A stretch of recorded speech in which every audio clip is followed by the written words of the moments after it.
गुरुजी 3 साल से हम बड़े तकलीफ, मतलब 3 वर्ष के पहले का जो सुख का भान था वो तिथि और तारीख निश्चित नहीं होगी, पर दुख का जो भान है वो हमें निश्चित है। हम 2 साल से परेशान, हम 1.5 साल से परेशान, हम 1 साल से परेशान, हम 6 महीने से, हम 3 महीने से, हम 4 महीने से। अर्थात भगवान ने जो सुख दिया हमने उसका स्मरण ज्ञात नहीं किया कि उसने सुख दिया कितना।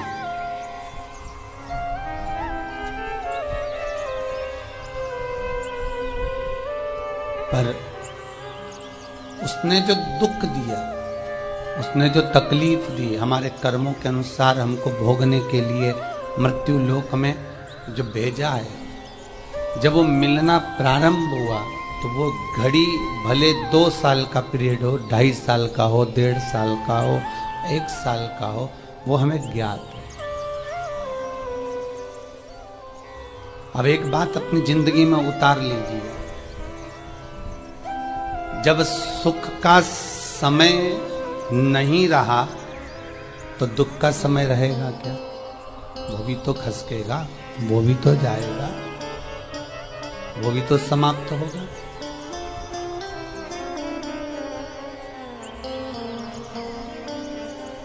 आज गल्ला मंडी से हमारी एक माता जी बहन जी आई हैं, कह रही थी गुरुजी बच्चे का संबंध करना है। अभी 2 सेकंड की बात उनसे हुई।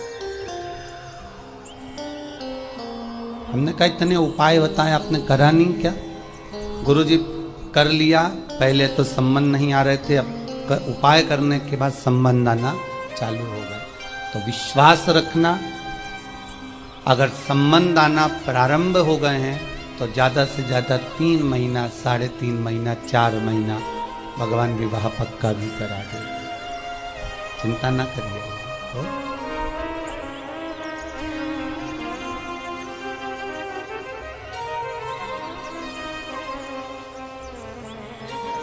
इस व्यासपीठ से जितने उपाय पुराणों के, स्कंद पुराण, लिंग पुराण, नर्मदा पुराण, शिव महापुराण,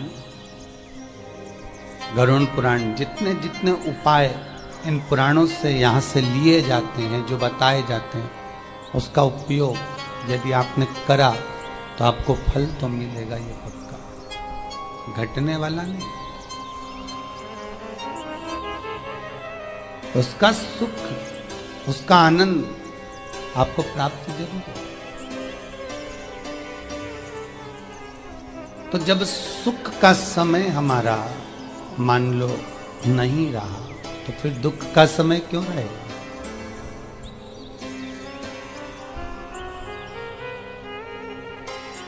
व्यक्ति जब गुलाब जामुन खाता है, रसगुल्ला खाता है, खोपरा पाक खाता है तो उसको स्वाद भरपूर आता है।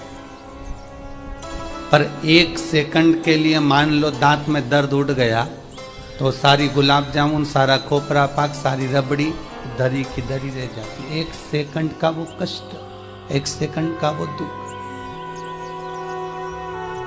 हमको हिला देगा। क्यों आता है दुख?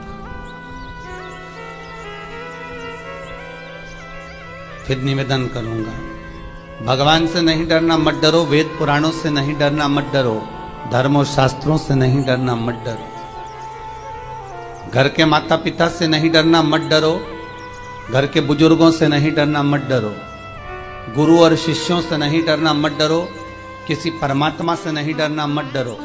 पर शास्त्र कहता है अपने कर्मों से जरूर डरना, क्योंकि कर्म का भोग तो परमात्मा को भी भोगना पड़ता है। क्यों? दुख की घड़ी मनुष्य के जीवन में आती जरूर है।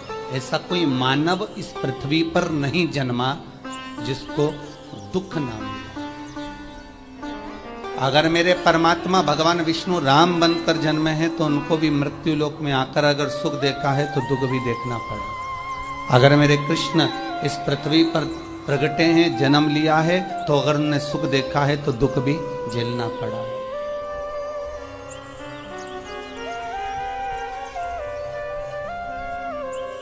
मृत्यु लोक में आने के बाद दुख की जो घड़ी है वो आने का कारण हमारे कर्मों का खेल।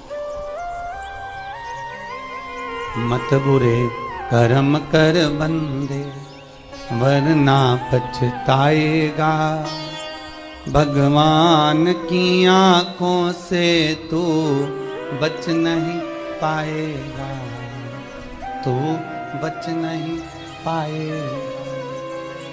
कर्म का भोग भोगना है।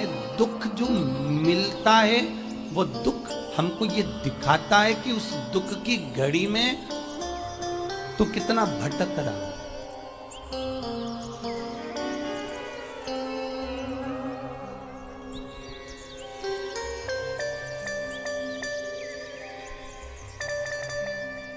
एक दुख की घड़ी में तू कितना भटक रहा है। तेरा कोई दुख आया तो तूने सबसे पहले जाकर परिवार वालों से कहा मुझे ये तकलीफ है, थोड़ा पैसे की जरूरत है, 1-2 लाख दो ना दो। परिवार वालों ने नहीं दिया। कुटुंब कबीले के पास गया, उन्होंने नहीं दिया। रिश्तेदारों से कहा, उन्होंने नहीं दिया। दूसरों से कहा, नहीं दिया। दुख की घड़ी ये पहचान कराती है कि तेरे जीवन में कौन तेरा है। और अंत में वो दुख की घड़ी में ये भान हो जाता है, ये ज्ञात हो जाता है कि संसार सब मिथ्या, एक केवल परमात्मा ही हमारा साथी हो सकता है।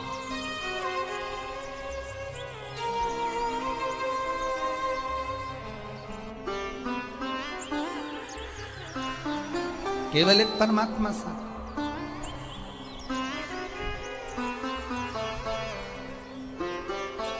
दुख की घड़ी में आपसे निवेदन है, अगर थोड़ा दुख भी आ जाए तो जिसका तुमने भजन करा है, जिसको 1 लोटा पानी चढ़ाया है, जिसको आपने बेलपत्र चढ़ाई है, जिसको शमी पत्र चढ़ाया है, जिसको आपने चंदन लगाया है, जिसको आपने पंचामृत स्नान कराया है, जिसको आपने भोग लगाया है, उससे एक बार दिल से जाकर कहना जरूर कि मेरी जिंदगी में मुझे तकलीफ बहुत है। जिस ठाकुर का भजन करो, जिस राम का भजन करो, जिस कृष्ण का भजन करो, उससे जाकर विनती जरूर करना कि जीवन में मुझे ये दुख ने घेर।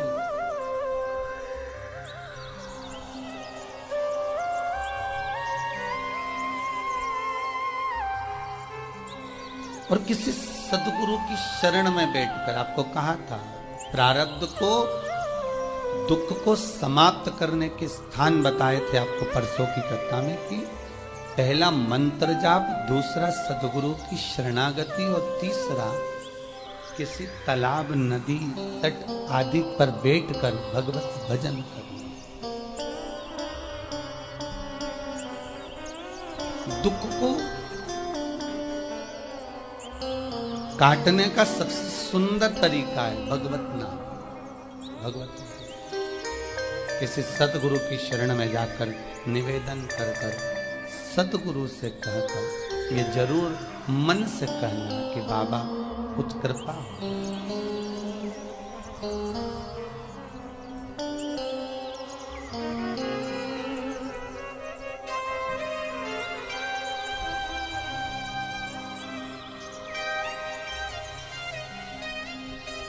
जीवन बड़ा विचित्र है। इस विचित्र मानव के शरीर में एक दिन में मनुष्य कई बार अपने जीवन को पलट लेता है। कई बार इस मानव के शरीर में परमात्मा भी प्रवेश करता है तो दानव भी प्रवेश करता है। इस मानव के शरीर में कहीं अगर असुर भी प्रवेश कर रहा है तो देव भी प्रवेश कर रहा है। ये मानव का शरीर है।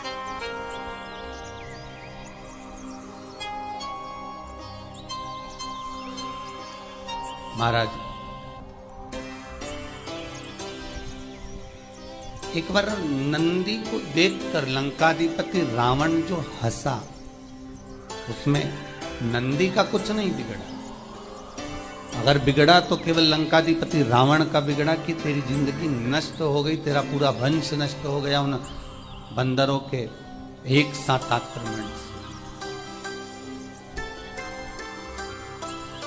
इसमें नंदी का कुछ नहीं बिगड़ा। अगर दुनिया के लोग आपको कष्ट दे रहे हैं, दुनिया के लोग आपको दुख दे रहे हैं, दुनिया के लोग आपके ऊपर उंगलियां उठा रहे हैं, दुनिया के लोग आप पर अपशब्द कर रहे हैं, दुनिया के लोग आप पर ताने दे रहे हैं, तो इसमें आपका कुछ नहीं बिगड़ना है, बिगड़ना उसका है जो कह रहा है।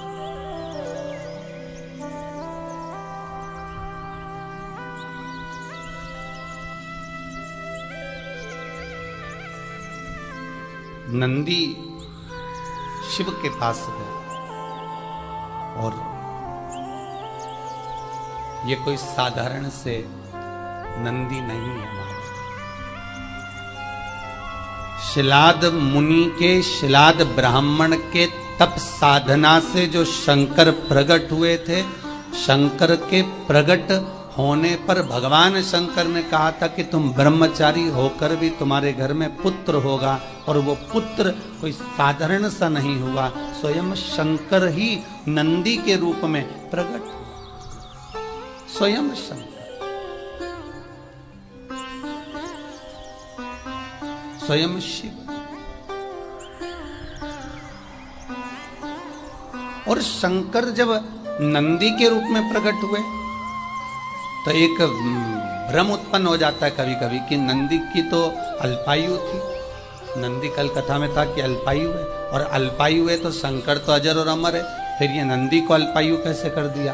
तो भगवान शिव कहते हैं कि भक्त की परीक्षा लेने के लिए भगवान कुछ ना कुछ ऐसा क्रम छोड़ देता है जिसके कारण भगवान का भगत मार्ग से डोल जाए।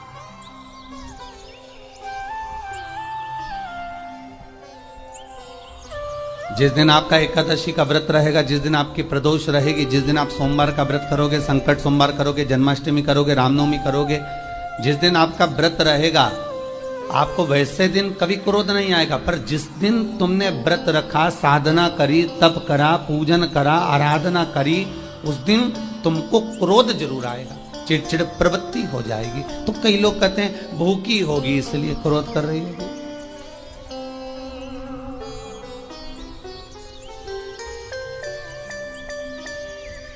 कई लोग कहते हैं कि भूख लग रही होगी इसलिए चिड़चिड़ प्रवृत्ति हो गई होगी। नहीं नहीं भाई, भूख से उसका कोई ताल्लुक नहीं है, क्योंकि रोज कोई जरूरी है कि वो इतना खाती हो कि नहीं खाती हो, कभी कभी तो दिन भर भूखी रह जाए तो भी क्रोध नहीं।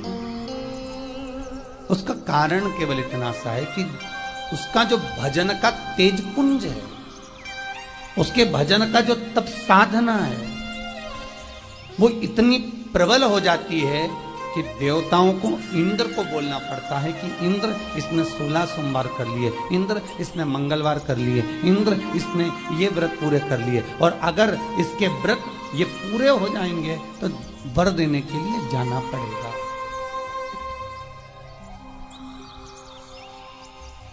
अगर इसके व्रत पूरे हो गए तो आशीर्वाद देने के लिए जाना पड़ेगा। इसके व्रतों को खंडित कर दिया।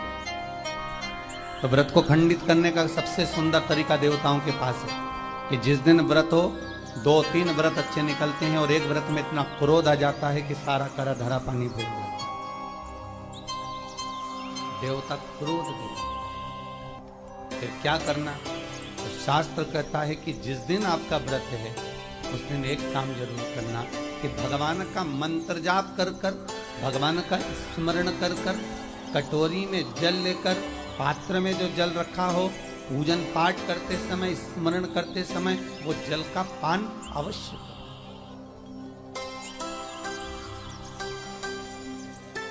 उस जल का पान अवश्य करो। तो जल को अवश्य।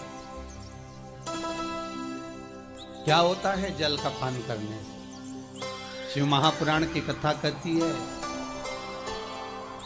चाहे आप हनुमान चालीसा पढ़ें, चाहे आप राम रक्षा स्तोत्र पढ़ें, चाहे आप देवी कवच करें, चाहे आपकी मर्जी पड़े, जो पाठ पूजन करें, बस एक निवेदन है, पूजन पाठ करते समय एक कटोरी में, तांबे के कलश में, एक गिलास में जल अपने नजदीक में जरूर।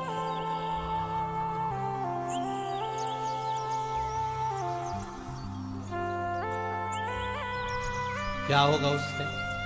आप जितना पाठ करेंगे, आप जितना पूजन कर रहे हैं, आप जितनी आराधना कर रहे हैं, आप जितनी साधना कर रहे हैं, आप जितना तप कर रहे हैं, आप जितना हनुमान चालीसा, दुर्गा चालीसा, राम रक्षा स्तोत्र, यमुना अष्टक, गोवर्धन चालीसा, जो भी आप जप रहे हैं, जो भी आप सर्वोत्तम जी का पाठ करें, आप जिस भी पाठ को कर रहे हैं, उस पाठ को करते समय अगर जल तुम्हारे पास में रखा हुआ है, तो तुमने जब पाठ किया तो उसका जो तात्विक अंश है वो जल के अंदर जाएगा, और वो जल जब हम ग्रहण करेंगे तो हमारा जीवन आनंदित हो जाए। पहले के संतों को उठाकर देखिए, पहले के साधुओं को उठाकर देखिए, पहले के तपस्वियों को उठाकर देखिए। साधु सन्यासी तपस्वी जहां पर तप करते थे, उनके पास में कमंडल में जल रखा रहता था।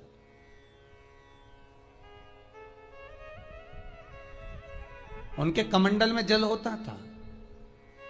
उन्होंने कमंडल में से जल लिया, श्राप दे दिया, उन्होंने कमंडल में से जल लिया, आशीर्वाद दे दिया। तो कई शास्त्र, कई विद्वान कहते हैं कि उस सन्यासी का तप बल इतना प्रबल था कि उसके मुख से जो निकलता था वो हो जाता था।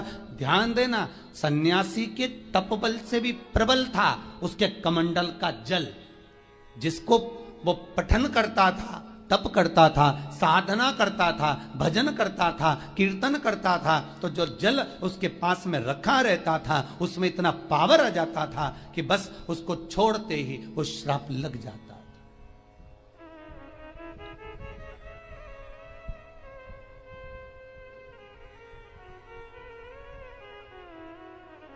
किसी मंदिर में जाए, किसी देवालय में जाए, किसी तीर्थ में जाए, उस मंदिर का जल, तीर्थ, उस मंदिर का कुंड का आनंद भाव लिया जाए। भाई, भारत की भूमि पर जितने मंदिर हैं, भारत की भूमि पर जितने तीर्थ हैं, सारी नदियां, कुंड, तालाब, छोटे छोटे सरोवर, बावड़ियां, ये सब मंदिर के पास में ही क्यों बनवाए गए?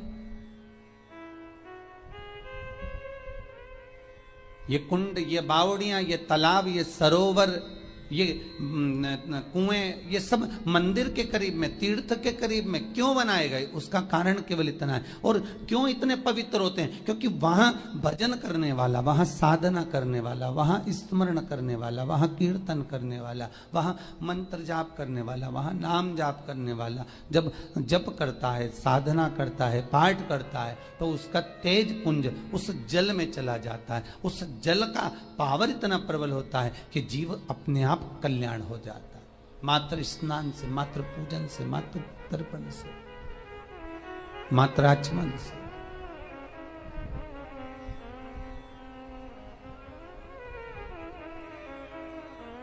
शिव महापुराण तो यहां तक कहती है कि आप शंकर भगवान को जल चढ़ाएं, थोड़ा सा जल पात्र में रख लें। जहां पूजन कर रहे हैं, जब थाली से पूजन, पहले सबसे पहले तो जल ही चढ़ाओगे ना, जल चढ़ाने के बाद उस पात्र को रख लें, थोड़ा सा पानी उसमें बचा लें, 2-4 बूंद, 8 बूंद, 15 बूंद, 20 बूंद, 1 चुल्लू, थोड़ा सा। भगवान शिव की आराधना करी, आपने दिया बत्ती करा, पूजन करा, आराधना करी, मंत्र जाप करा, घंटी का नाद करा, और भी लोग आए, उन्होंने भी भगवान का नाम लिया। जब घर की ओर प्रवेश करें, पूजन की थाली जब लेकर चलें, तो जो कलश में जल हो उसका आचमन कर लें या अपने ऊपर छीट लें, उससे सुख का अनुभव होता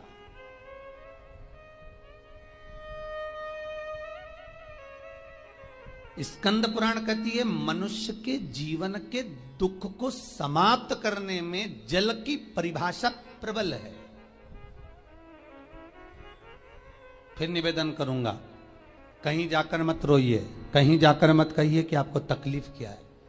ना रिश्तेदारों से, ना नातेदारों से, ना कुटुंब से, ना कबीले से, ना अपनों से, किसी से नहीं कहना कि दुख क्या है।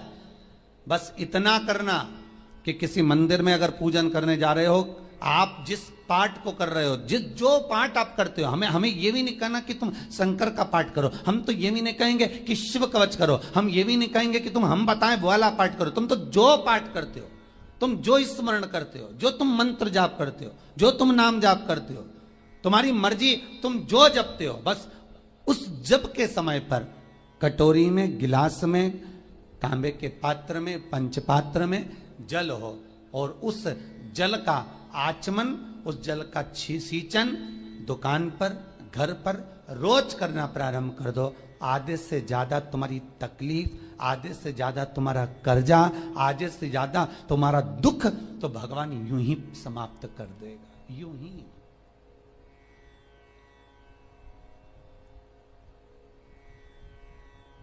हम जल कौन सा सींचते हैं? भगवान अपनी दुकान पर पानी कौन सा छोड़ते हैं? अपने घर पर जल कौन सा सींचते हैं? जब मटके में से भरकर लिया है, कुंड में से भरकर लिया है, आपने घर में नल में से भरकर लिया है, और वो पानी लाने के बाद में अपन सब दूर छीट दिया। अपन वो वाला पानी कभी नहीं छीटते जो रखा है, जो आराधना के लिए रखा है, साधना के लिए रखा है, जो भगवत स्मरण के लिए रखा है, हमने वो नहीं छीटा। हम तो भरकर लाए और छीट दिए। अरे भाई, बहुत दुख है, बहुत तकलीफ है, बहुत कष्ट है, कहीं मत भटको। जिससे तुम्हारी अच्छी पटे उसका स्मरण कर कर, उसका भजन कर कर, उसका कीर्तन कर कर, उसका नाम जाप कर कर। हम तो ये भी कहते हैं कि तुम जो भजन कर सकते हो, तुम जो स्मरण कर सकते हो, तुम्हारी चित्तवृत्ति में जो आता हो तुम वो करना। हम भी बताएं तो भी मत करना। तुम्हें अच्छा लगे तो करो, नहीं लगे तो तुम जो कर रहे हो बहुत अच्छा करो, तुम उसको जो।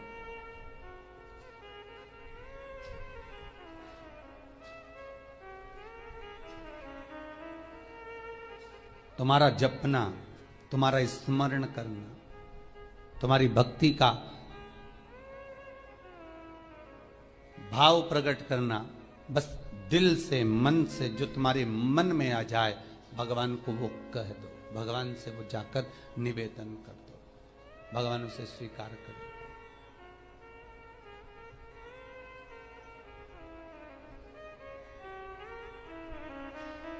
तीन, मृदा। मृदा मतलब मिट्टी, तीन जगह की, बहुत प्रबल होती है महाराज। सांब पुराण के अंतर्गत वर्णन किया इसका।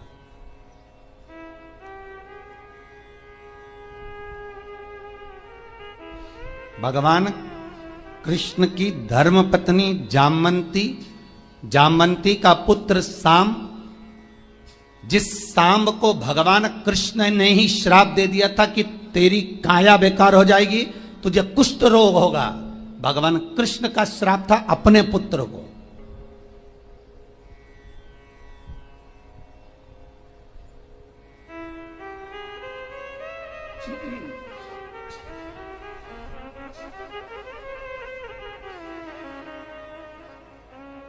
भगवान कृष्ण ने स्वयं अपने पुत्र को श्राप दे दिया था, सांब को, सांब पुराण में वर्णन। और भगवान कृष्ण के पुत्र जामवंती के पुत्र सांब ने फिर सूर्य की आराधना करी थी, सूर्य का स्मरण करा था।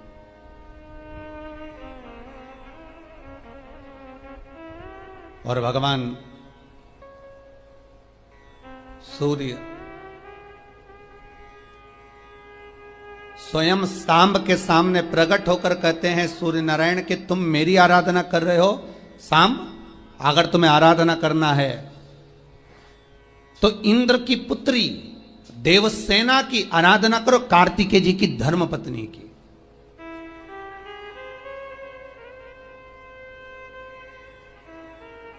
ये उत्तर भारत के जो लोग हैं ये पूजन करते हैं दीपावली के बाद में छठ की पूजन, छठी। बिहार साइड में, यूपी साइड में, इधर सबसे ज्यादा पूजन होती है छठ की। कौन सी माता है ये? छठ है। कौन सी माता? छठ। जितने लोग पूजन कर रहे हैं उनको भी ज्ञात नहीं है कि ये छठ की पूजन होती क्यों है, ये माता है कौन सी। ये छठ माता कोई दूसरी नहीं है, कार्तिकेय जी की धर्म पत्नी देवसेना है जिसकी पूजन होती है छठी के रूप में। उगता सूरज और डूबता सूरज का अर्घ होता है। सबसे पहली छठ पूजन किसने करी थी? भगवान कृष्ण के पुत्र सांब ने करी थी, सांब पुराण कहती है सबसे पहली छठ पूजन। क्योंकि सांब का शरीर बेकार हो गया था। भगवान कृष्ण की शरण में सांब पड़ गया। पिताजी आपने मुझे श्राप दिया है, क्योंकि गलत भाव हो गया था, गलत दृष्टि हो गई।